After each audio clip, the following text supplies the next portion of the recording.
주님께서 여러분과 함께 성 루카가 전한 거룩한 복음입니다.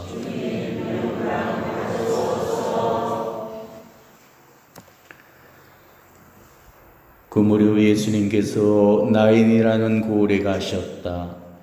제자들과 많은 군중도 그분과 함께 갔다.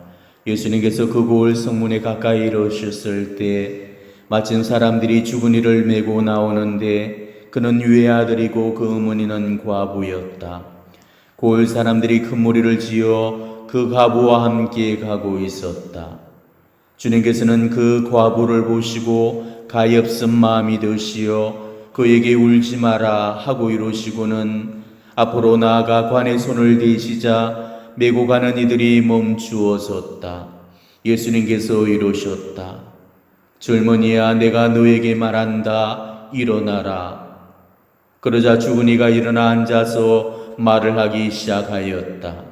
예수님께서는 그를 그 어머니에게 돌려주셨다. 사람들은 모두 두려움에 사로잡혀 하느님을 찬양하며 우리 가운데 큰 예언자가 나타났다. 또 하느님께서 당신 백성을 찾아오셨다 하고 말하였다. 예수님의 이 이야기가 온 유다와 그 둘레 온 지방에 퍼져나갔다. 주님의 말씀입니다.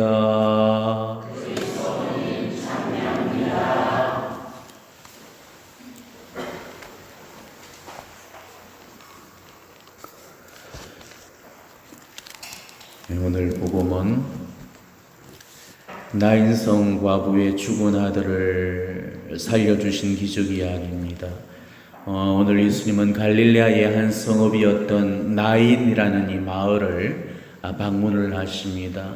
백인대장의 종을 고쳐주신 다음에 제자들과 함께 나인성으로 들어가려는 그 중에 마을 입구에서 한 장례 행렬과 맞닥뜨리게 되었죠. 군중들은 장례 행렬이 지나가는 동안에 통행에 방해가 되지 않도록 길을 도주면서 구경을 하고 있었습니다. 그렇지만 예수님은 그 장례 행렬 도중에 상례를 뒤따르는 한 부인한테 시선이 머물렀습니다. 그 부인이 유독 슬퍼하면서 애달게 울고 있었기 때문이죠. 예수님은 저토록 슬퍼하고 있는 저 부인의 그 슬픔을 누구보다도 잘 알고 계셨습니다. 과연 어떤 사연으로 울고 있는 건지, 남편이 죽어서인지 부모가 죽어서인지 예수님은 그 순간 직관적으로 아들의 죽음이라는 그 사실을 알아채셨죠. 예수님은 이 외아들을 그 슬픔이 오열하고 있는 이 과부의 모습을 보시면서 마음이 북받쳐 오르게 됩니다. 상여 뒤를 따르면서 울고 있는 바로 그 과부의 모습에서 가까운 장래에 있을 당신 어머니의 모습을 그 안에서 발견하게 되었던 거죠. 머지않아서 당신의 어머니도 바로 저런 운명을 맞고 저토록 탄식하시면서 우실 거라는 것을 아시고서 비통한 마음이 북받쳐 올라서 그냥 지나칠 수가 없었던 것입니다. 그래서 오늘 이 장례 행렬을 멈춰 세우시고 죽은 자의 어머니한테 울지 마라 하시면서 친히 위로의 인사를 건네신 다음에 관에다가 손을 얹어서 대셨던 거죠. 그런데 오늘 관에다가 손을 대시는 이 행위는 율법이 명하는 명백한 위법 행위였습니다. 시신에 손을 대는 것은 이 부정을 타는 행위이기 때문에 관에 손을 대어서는 안 된다는 것이 유다 율법의 금기 조항이었는데 랍비이신 예수님께서 그 중요한 율법 조항을 모르실 리가 없으셨거든요. 그럼에도 불구하고 예수님께서 과부 앞에서 그녀가 사랑하는 그 아들의 관에 이 손을 얹어주신 것은 과부의 슬픔과 고통에 함께하고 있다는 그런 뜻으로 당신의 마음을 얹어주신 그런 상징적인 행동이었던 것입니다. 율법정의 바리사이들 눈에는 관에 손을 대는 거하고 관에 손을 얹어주는 거하고 법을 어긴 동등한 그런 행위로 똑같이 보겠지만은 인간에 대한 그 연민과 사랑을 지니고 있는 그 예수님 눈에는 이 둘은 분명히 다른 행위였습니다. 그거는 율법을 어긴 행위가 아니었고 바로 율법의 정신에 부합하는 그런 행위였던 것이죠. 우리가 오늘 이 복음을 통해서 정말 깊이 묵상해 봐야 될 것은 바로 예수님의 측은지심과 섬세한 배려입니다. 역지사지라는 말 들어보셨을 겁니다. 내 처지와 남의 처지를 바꿔서 생각해 보는 일, 이거를 우리가 역지사지라고 그러죠. 오늘 예수님은 장래 행례를 바라보면서 바로 이 역지사지의 그런 마음을 가지셨던 겁니다. 자, 오늘 예수님께서 기적을 베푸셨던 그 이유는 과부의 믿음을 보셨기 때문도 아니었고, 또 죽었다가 살아난 그 라자로처럼 죽은 아들이 그 예수님과 친분이 있었던 것도 아니었죠. 그야말로 아무런 상관이 없는 남이었습니다. 굳이 손을 대서 살려줘야 될 그런 이유도 없으셨죠.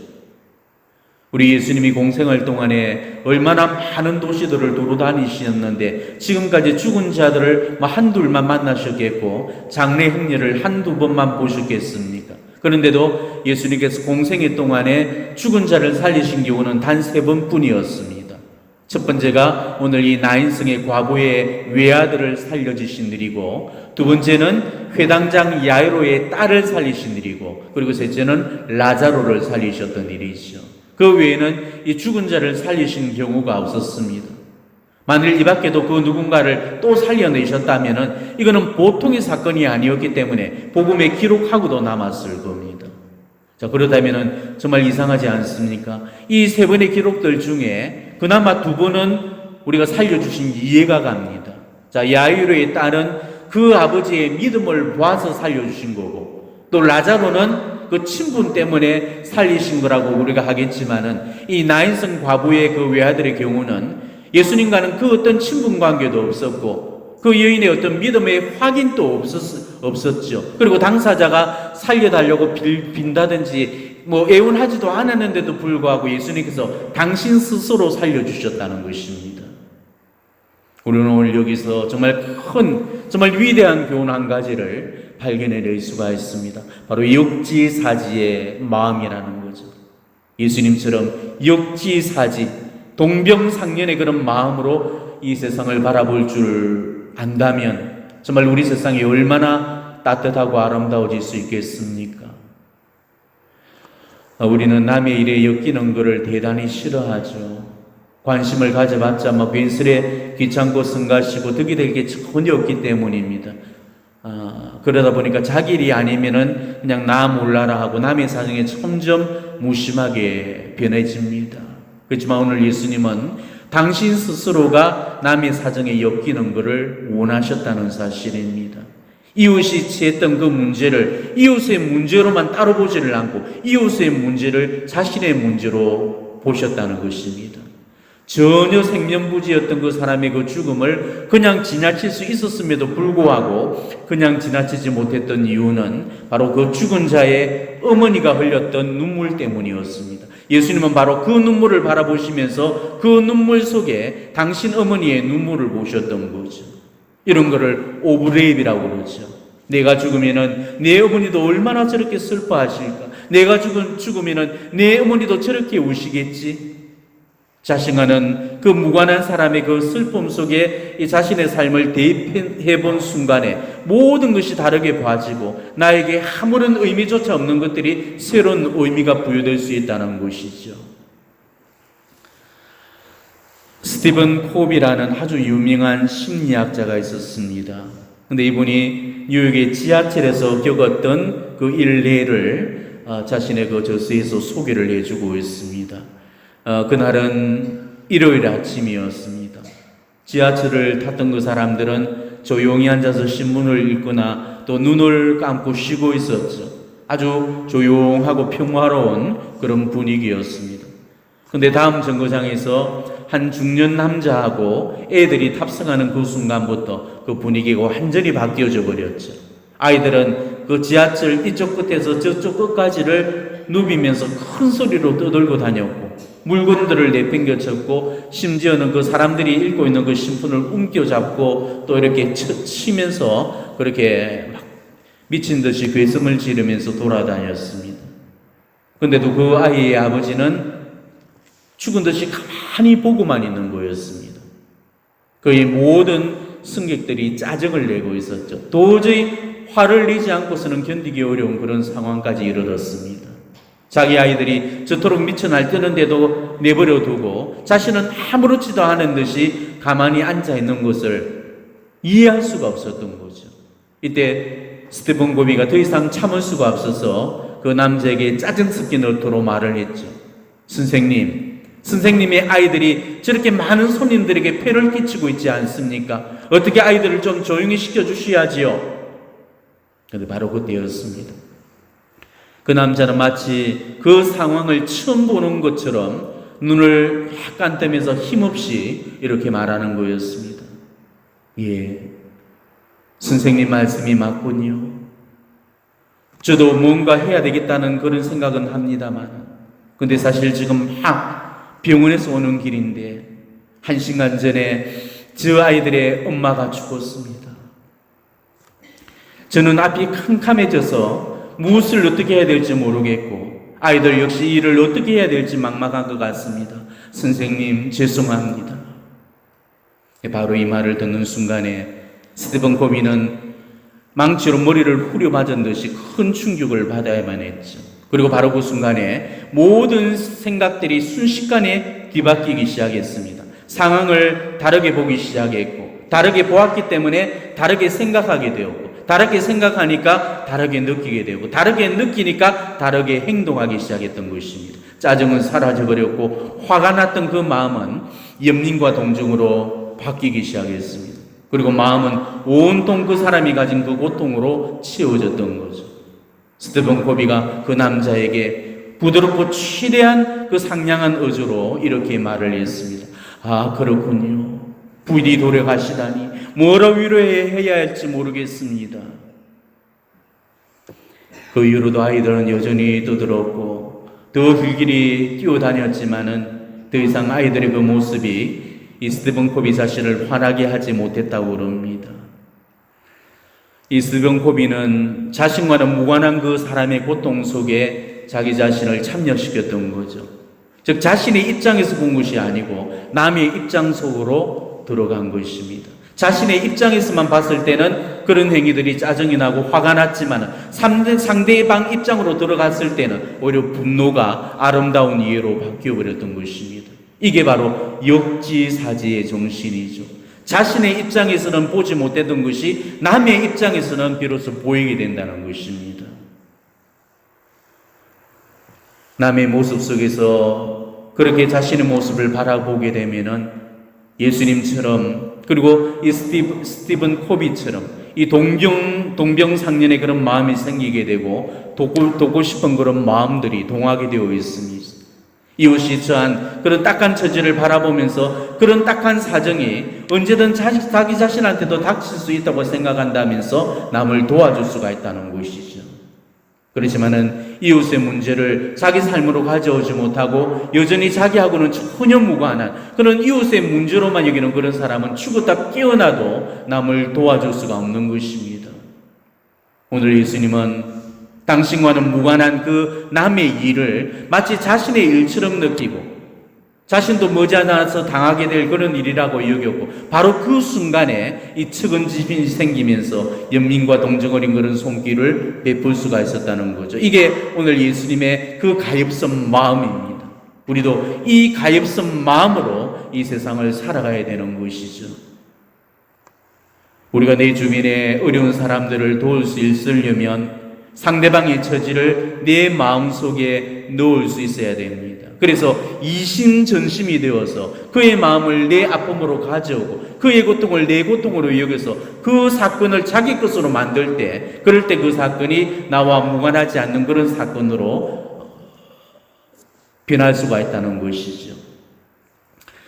김춘수 시인의 꽃이라는 그 시가 있습니다. 어릴 적에 국정교과서에 많이 실렸던 그런 시입니다. 어릴 때 뜻도 모르면서 많이 외웠던 그런 시인데 오늘 이 김춘수 시인의 꽃이라는 그 시를 여러분과 함께 음미를 해봤으면 합니다. 한번 들어보십시오. 내가 그의 이름을 불러주기 전에는 그는 다만 하나의 몸짓에 지나지 않았다. 내가 그의 이름을 불러주었을 때 그는 나에게로 와서 꽃이 되었다.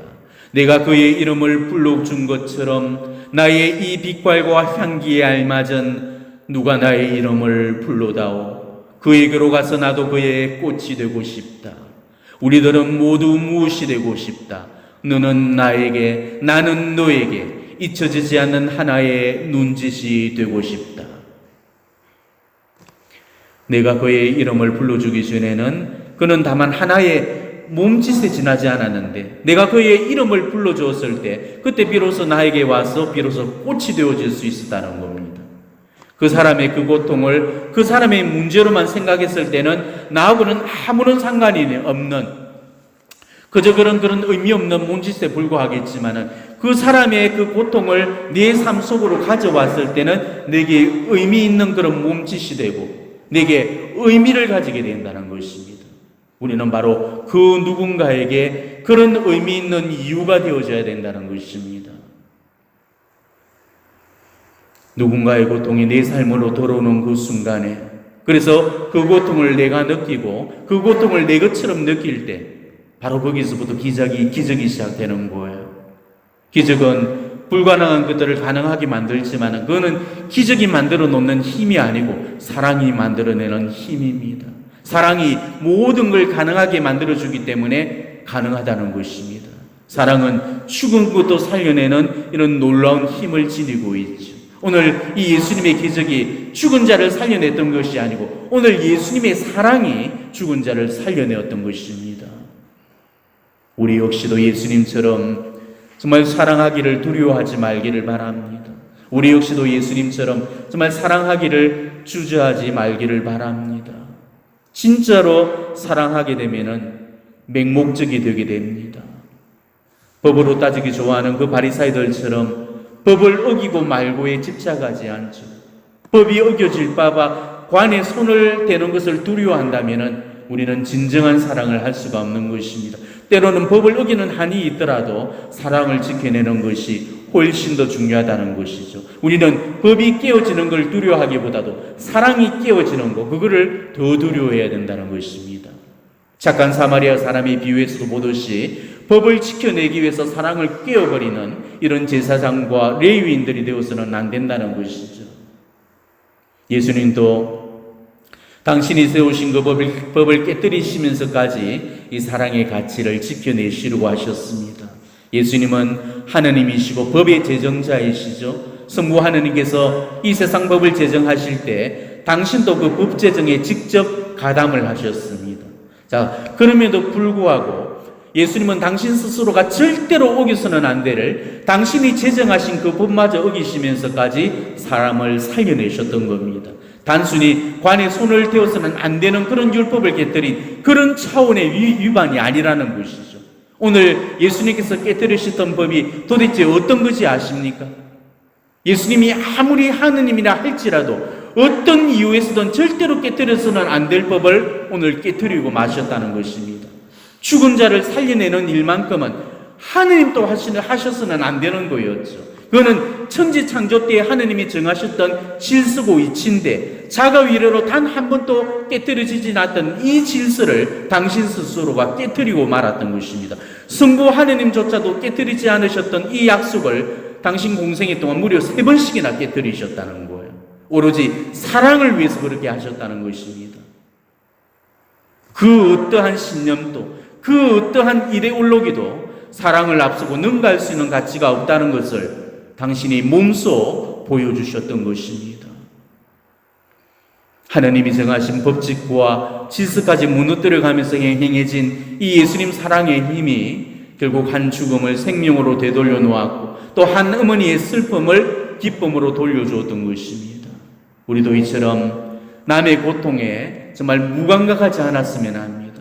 비록 예수님처럼 법을 깨뜨리는 한이 있더라도 정말 사랑이 포기되는 일만큼은 결코 없어져야 됩니다.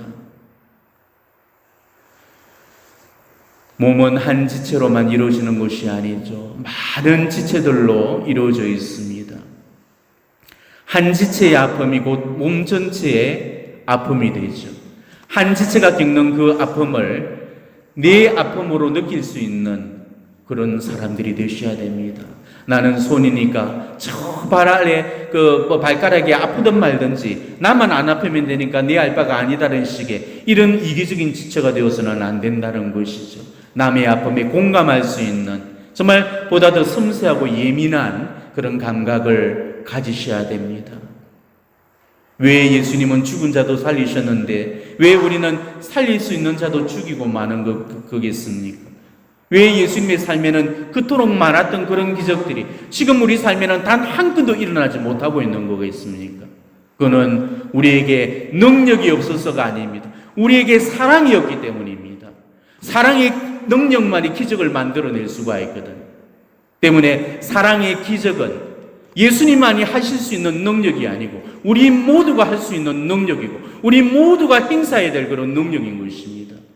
우리는 정말 기도하면서 하느님한테서 나오는 그 기적의 힘만을 바랄 것이 아니고 내게서 나오는 그 사랑의 힘부터 먼저 발휘할 수 있어야 됩니다. 그러면 그 사랑의 힘이 결국은 기적을 불러오게 될 것입니다. 바오로 사도께서는 고린도전서에서 이렇게 말씀하셨죠. 여러분은 더 큰 은사를 열심히 구하십시오. 이렇게 이야기하시면서 이어서 내가 이제 여러분에게 더욱더 뛰어난 길을 보여주겠습니다. 이 말을 하신 다음에 그 유명한 사랑의 은사에 관한 그런 진술을 하셨죠. 앞대목만 조금 들려드리겠습니다. 내가 인간의 여러 언어와 천사의 언어로 말한다 하여도 나에게 사랑이 없으면 나는 요란한 징이나 소란한 꽹과리에 지나지 않습니다. 내가 예언하는 능력이 있고 모든 신비와 모든 지식을 깨닫고 산을 옮길 수 있는 큰 믿음이 있다 하여도 나에게 사랑이 없으면 나는 아무것도 아닙니다. 내가 모든 재산을 나누어 주고 내 몸까지 자랑스레 넘겨준다 하여도 나에게 사랑이 없으면 나에게는 아무 소용이 없습니다. 이러면서 사랑은 오래 참고 사랑은 언제나 온유하고 사랑은 시기하지 않고 사랑은 교만하지 않고 이러면서 쭉 사랑에 대한 그런 열거를 하시면서 사랑은 모든 은사들 중에 가장 큰 은사라고 그렇게 이야기했죠. 이 세상에서 모든 은사들 중에 세 가지로 그 은사를 우리가 골라낸다면 그것이 바로 믿음이고 사랑이고 소망이라고 했고 그 중에 어떤이 사랑이라고 했습니다. 그러니까 이 사랑의 은사가 가장 크고 위대한 은사입니다. 그러니까 모든 덕들 중에 가장 위대한 덕은 애덕입니다. 애덕이 완성되지 못한 그런 사람은 완덕의 소유를 가질 수가 없고 애덕 한 가지를 완성한 사람은 모든 덕을 소유한 사람이 되는 거죠. 우리가 사랑의 관점을 잃어버리게 되면은 모든 것이 법과 원칙이 우선이 되어버리고 말지만은 우리가 사랑의 관점을 회복시키게 되면 언제나 법보다는 사람이 먼저입니다. 항상 사람이 먼저고 사랑이 먼저가 되는 거죠. 바리사이들처럼 일이 먼저고 사건이 먼저인 그런 멋없는 법정이들이 되지 마시기를 바랍니다. 일은 놓쳐도 사람은 놓치지 말고 법은 어겨도 사랑은 잃어버리지 않는 그런 사람들이 되셨으면 좋겠습니다. 오늘 이 한 여인에게 베풀어 주셨던 이 예수님의 섬세한 손길을 우리 역시도 본받아서 관이에 손을 터치하는 그런 심정으로 정말 이웃의 아픔에 손을 대어줄 수 있는 그런 우리들이 되시기를 진심으로 축원합니다. 아멘.